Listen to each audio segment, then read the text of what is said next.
Hi, everyone. Thank you all for coming out tonight. I'm really happy to see such a full audience. My name is Jeremy Dyer. I directed this first show called Magic of Love, which is about a starving artist of a magician who has lost the love of his life, and he's dealing with that breakup.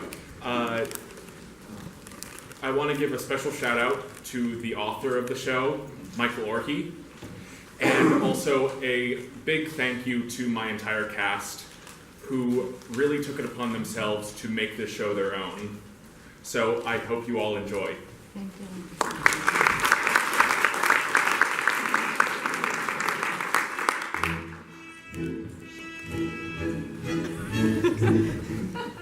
Ladies and gentlemen, boys and girls, and everything in between, I am the great and powerful Oglethorpe, master of magic, illustrator of illusions, Hyperion of hypnotism, and, well, you get the picture. I am a magician. Ordinarily, I'd get up on stage and prepare to dazzle you with a few of my magic tricks. I'd tell a few jokes, pull a rabbit out of a hat, or release a flock of doves from my shirt sleeve, and I'd watch as the audience showers me with applause, basking in the limelight. But tonight is no ordinary night, you see. For tonight, I, the great and powerful Oglethorpe, announce that I am quitting magic. For good.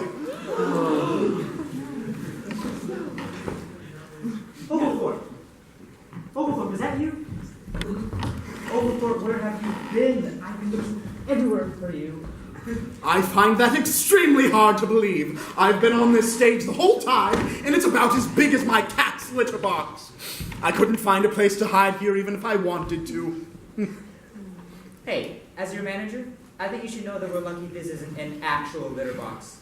You're a starving artist with a temperamental disposition. You're not the easiest guy to book gigs for. Well, you won't have to worry about booking gigs for me for long, because after tonight, I'm quitting magic. For good. Oh, Jesus. I thought I heard you out here monologuing, but I figured you were on drugs, so I brushed you off.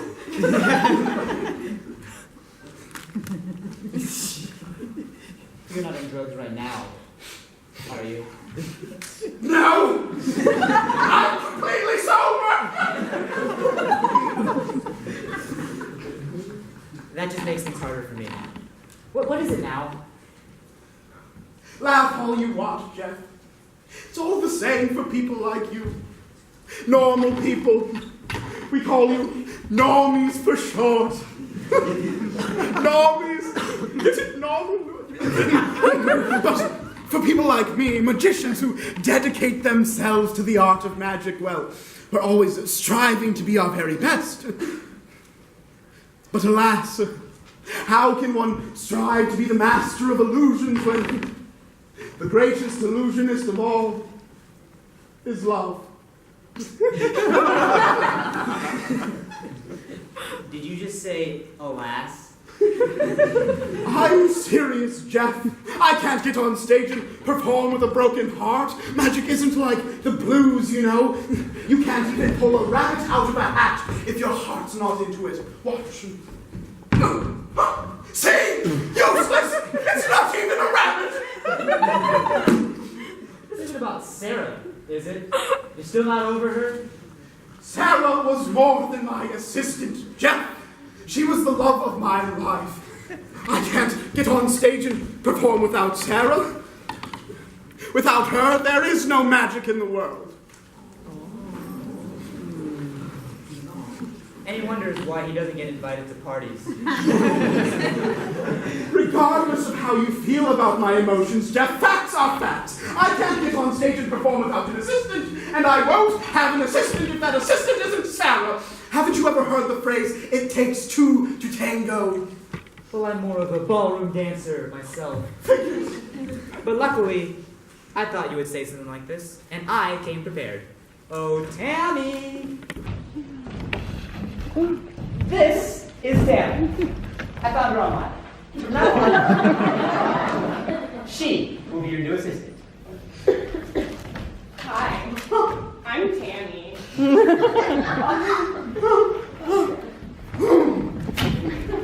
I'm going to take a wild guess and say you didn't find her on ChristianSingles.com. Of course not. I'm your manager, not your wingman. I found her on Craigslist. You cannot be serious. I don't even see why not. There's even a category for people like you. M seeking W. Magician seeking woman assistant. You'll have to excuse my manager. He didn't get enough oxygen as a child, and so he makes mistakes like these from time to time. What? I don't see what the big deal is. Obviously not. This woman wasn't looking for a job. She was looking for men. Actually, you're just what I was looking for. Is that so? Yes, in fact, looking for men is my job. I'm a prostitute. Oh, well, then, that's all, folks. Thank you so much for coming. You've been a wonderful audience, and remember, we couldn't have done it without you. Stop. Don't you think you're overreacting just a teensy bit? The show must go on. Listen, Jeff. When I said I needed an assistant, I meant I needed assistance with my act, not assistance with that. It's fine, really. I've done all kinds of things in the past. Being a magician's assistant wouldn't be the kinkiest thing I've ever done.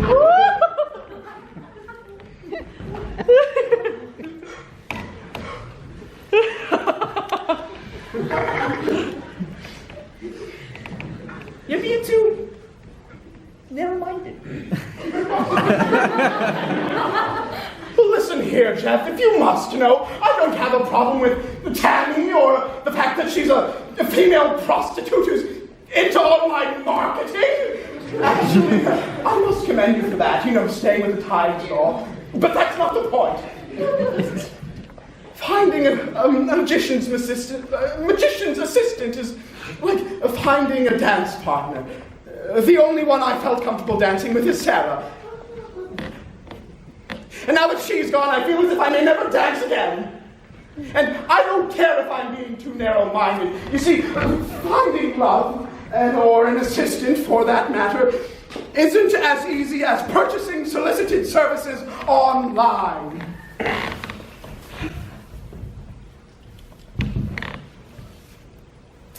But what is love if not an exchange of goods and services between two people? Your romantic fixation with Sarah clearly revolves around your past relationship and the fact that you spend a large amount of your time and your emotions on her. The reason you're so afraid of moving on is you can't bear the thought of your investment vanishing into thin air without even a receipt to show your proof of purchase. That was remarkably profound of you, Tammy. I don't see why an intelligent woman such as yourself would have to turn to prostitution. Well, I've got to pay for my psychology degree somehow. No! I refuse to believe it! My love for Sarah wasn't just nothing more than my inability to let go of the past. What Sarah and I had was something special. Something that defies all your petty business practices and psychologies. It was like... what Sarah and I had was like... well, it was like... I can't think of the word! Fireworks? No, that's not it! Artichokes. Maybe you should stick to psychology, Tammy. Oh, magic. There it is, of course. I knew I'd figure it out eventually. Wait a minute. Sarah! Sarah! What an unforeseen and shocking development! Speak for yourself. The way you've been going on about her, I've seen this coming a mile away. Sarah. Haven't you ever heard of Beetlejuice? Sarah, my love. Give me one moment. When you left, you took the best part of me with you. I'm a shell of the man I used to be. This one. I've been counting the days until you return by tying ribbons together, one after the other. Watch. 1, 2, 3. Oh, well, I must say it did feel much longer than 3 days. Silly me. This is ridiculous. I only came to wish you good luck and see that there were no hard feelings after I left. And then you do this. Can you see who I can't come back to? But Sarah, I only did it because I love you.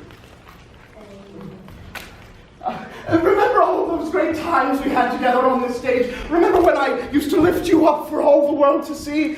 You said you felt as free as a bird when you were up in the air like that. Or the times that I saw you in half only to put you back together again. Remember that, Sarah?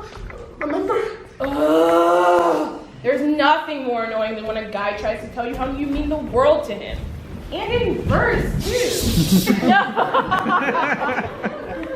Oglethorpe, you didn't love me. You loved the idea of me. Whatever could you mean? Look, if we're being entirely honest, being your assistant was like being your personal toy. You loved dressing me up in skimpy little outfits and lifting me up to the sky like I was your doll. And I felt you always got a sort of perverse satisfaction from cutting me in half with that buzzsaw. Now, that was only because I thought you were into that sort of thing. Nobody likes to be cut in two. Oh. Which is why I had to leave. See, you wanted all of me, but I could only give you half because I needed to keep the rest for myself. And I liked being your assistant for a while. But then I realized I needed all of me to be happy. Call me selfish, but that's just the kind of person I am. And that is why I had to leave you once and for all. And now I wish you the best of luck. Goodbye, Oglethorpe. No, wait.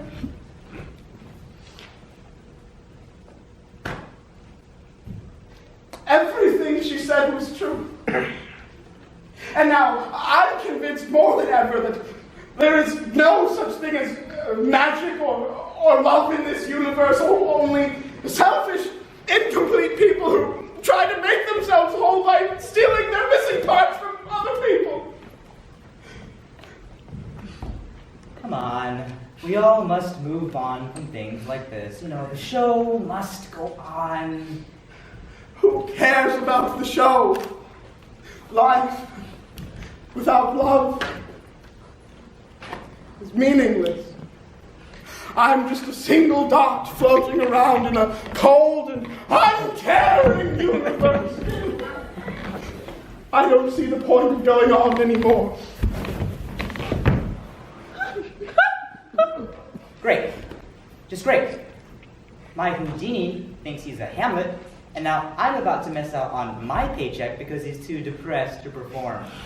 You know, some of my clients get performance anxiety from time to time. I tell them to relax and maybe do some of the work for them until they're ready to take care of the rest themselves. Tammy, I know you think you're helping, but don't you think this situation is just a little bit different? How so? Let's just say this magic wand isn't the same wand you're used to dealing with. Yeah. Anyway, you'd have to be out of your mind to think I'm helping him out with any of that. Oh my God! Are you the great and powerful Oglethorpe? I don't know if great and powerful are the words you're looking for, kid. He's in a bit of a funk. Wow, so it really is you! I just had to come backstage and meet you before the show. I'm your biggest fan! You're my biggest fan? I have a biggest fan? Of course, I go to all of your shows. Out of all the magicians I've seen, you're the one who offers the best bang for his buck. You see, I always told you to forget about the ticket prices. Who needs David Blaine or David Copperfield? You're like the Little Caesars of magicians.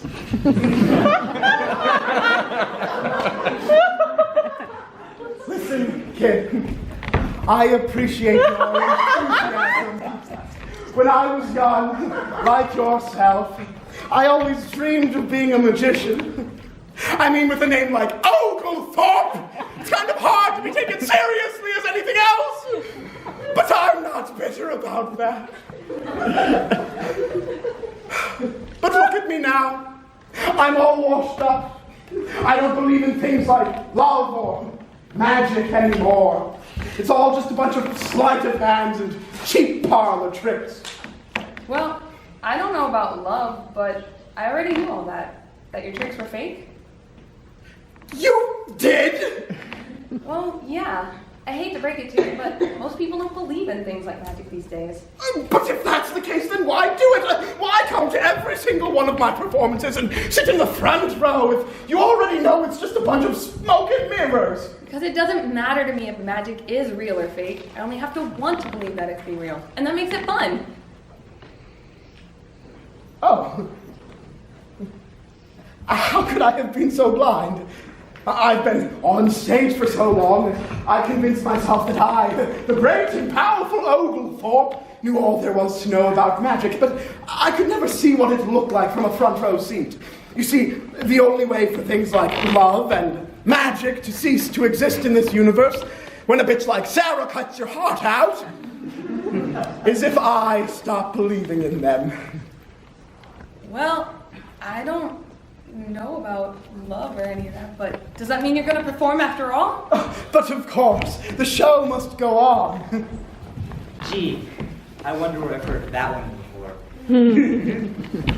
Don't you just love happy endings? Ladies and gentlemen, boys and girls, and all the creatures like Sarah in between. I am the great and powerful Oglethorpe. Welcome to the show.